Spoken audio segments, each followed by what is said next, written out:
Hi, this is Dr. Rick Pumill from Cross County Cardiology, and welcome to Whiteboard Wednesdays. A stent is a little bit like a spring that we put into arteries to open up blocked arteries. So forget the technical aspects of it, which have come to the point where it's basically done through the wrist and you go home the same day. Rarely you have to stay overnight. So I like to say, whatever you were able to do the day before your stent, you could do safer and better the day after your stent, because it really does work dramatically and immediately. But we have to try to fix whatever the underlying causes were that brought somebody in to require a stent. So high cholesterol, high blood pressure, tobacco use, family history, obviously you can't change, and diabetes is another major risk factor. After somebody has a stent, they do need to be on cholesterol medication, they do need to be on aspirin, another form of an antiplatelet agent, whether it's Plavix or Brilinta, after somebody has a stent, not to stop the medication. I say, think about somebody who has a kidney transplant. They need to be on medications to prevent them from rejecting the new kidney. The body rejects a stent by throwing platelets at it, and that can plug up the stent. Aspirin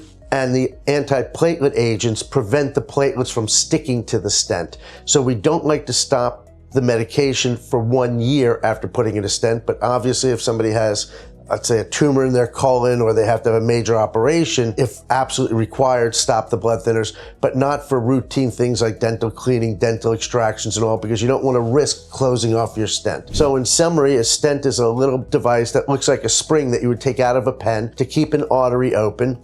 And when we use them, we have to use certain medications to prevent the body from rejecting the stent. And those medications would be aspirin for life, cholesterol medication for life, and an additional blood thinner that blocks platelets for at least 1 year. So thank you for listening to our talk today on coronary stents on Whiteboard Wednesdays with Rick Pumill from Cross County Cardiology.